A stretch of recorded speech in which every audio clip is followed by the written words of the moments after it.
So the engine's running really rough at this point, and you hear this.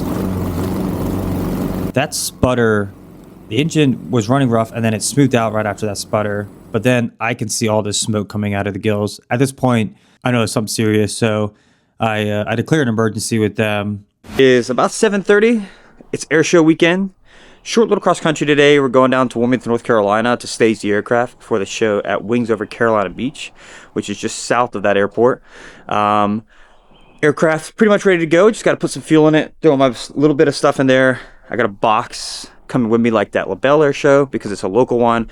Family's coming down, so they're going to bring that down with me, bring that down with them.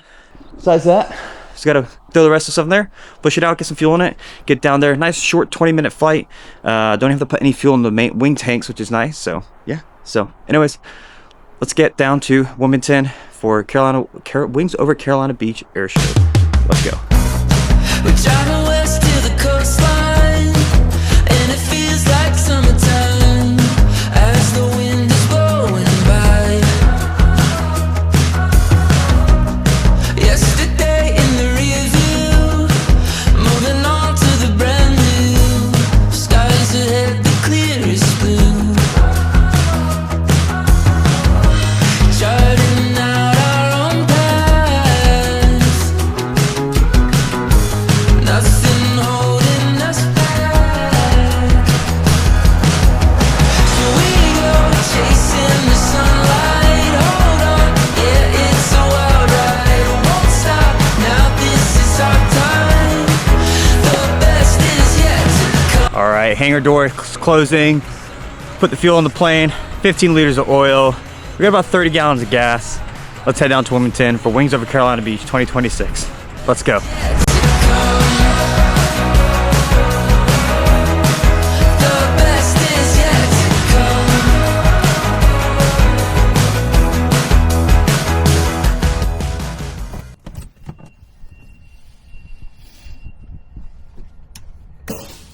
Made it, nice quick flight.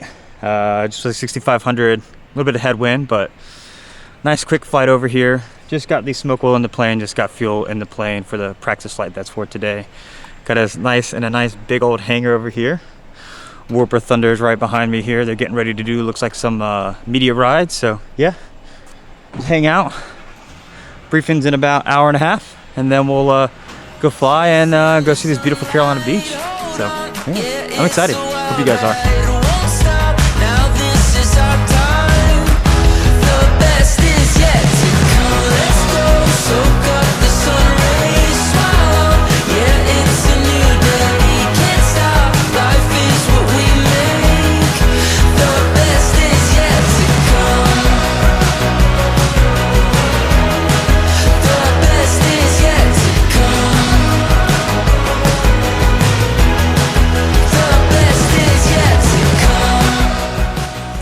So we're continuing on with the show and with the practice day here. We're going through this part of the figure, and kind of right as I get done with this figure, I feel this shudder. Now, sometimes when you gas the Sukhoi, the carburetor will sputter, and that's just kind of a lot of fuel getting dumped in, which is normal. This is totally different. I know it instantly. So I tell the air boss I'm knocking it off and turn away from what we call the crowd line, and I just start climbing. And here, the audio doesn't work in the cockpit, like from one of the previous videos, like I explained. But the all I'm doing there is telling him that I am knocking it off, and I'm going to return back to Wilmington. So hard to see in this part, but the aircraft is shaking. You can see a bit better on the inside view. And here, I'm just checking the fuel, swapping the tank to see if maybe it's just some fuel. But a few seconds later, I clearly knocked the fuel with that. So just looking at the instruments, kind of seeing if there's anything that's giving out quick sign, checking around me, as well as kind of dip the wing here to kind of see what's below me. If the engine just decides to go, what my best option is, which really at this point was just a beach. So continue on climbing up to altitude, and then in a minute, just do the mag check here, get at a safer altitude, and see if there's anything to do with that. And then we're with approach control at this point, so they know what's going on. They give me a squawk code just to come back to the airport with. So the engine's running really rough at this point, and you hear this. that sputter, the engine was running rough and then it smoothed out right after that sputter. But then I can see all this smoke coming out of the gills. At this point, I know it's something serious, so I declare an emergency with them. Gives me all that priority handling towards the airport. And yeah, you can just see the smoke kind of spewing out there. That's not the smoke system. That is oil from the engine hitting the exhaust. As we zoom in here on the left side by the top of the cow where the gills are, you can start to see these, where the arrow is, oil. That black stuff is oil pouring out. Now, sometimes we get a little bit, but that is different. And now you can start seeing it on the side. I start to notice it inside the cockpit here on the front of the windshield. And again, that's not a normal spot to see any of that oil. So just constantly looking out that front part, looking at the engine instruments, and here again, just the oil keeps coming out. It was like 10, 11 liters it lost. So I continue on to Wilmington. You can see there's not really anywhere to land around here. So, and as you can see here, just smoke pouring out of it and the oil just coming down the side of the fuselage. Yeah, just a lot of oil. Once we get closer to Wilmington, the weather there, unfortunately, was really gusty. So we had like 20 knot winds. I had to choose one side of the airport to land on. At this point, the engine had ran fine. There was no oil pressure issues, anything like that. So I was confident in the engine to stay running. And coming in the land here, you still see it pouring out the side of the smoke. It's really black on the outside. And generally, if there's no oil pressure, this is where the engine's going to seize up at. And when you start to come to idle. So because landing was normal, besides it running really rough and loping rough, the oil pressure was there, the fuel pressure was there, everything like that. So really just decided to taxi it in instead of stopping on the runway there and continue on to the ramp. Again, I don't know the severity of this. I just think there's a bit of oil spill on the outside. I don't realize that there is liters upon liters on the outside of the aircraft, but yeah, just amazing to see the absolute power that these engines have to be able to just run through this kind of stuff. Just kind of mind-blowing.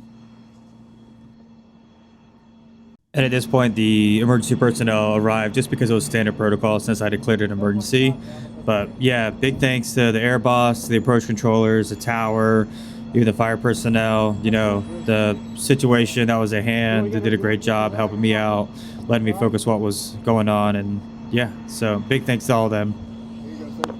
I also find this part just really funny watching it back because they asked this guy to get a rag, and you could just hear his reaction when he sees the oil leak. He then realizes that it's just a big oil leak. Just a funny thought. So we're safe. It's the most important part here.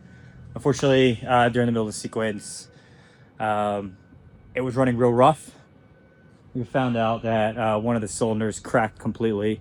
So yeah, unfortunately, when you're running these equipment hard, they give, and when they give, sometimes they give up real hard. So glad to be safe on the ground, not flying, because that's just not a quick fix item.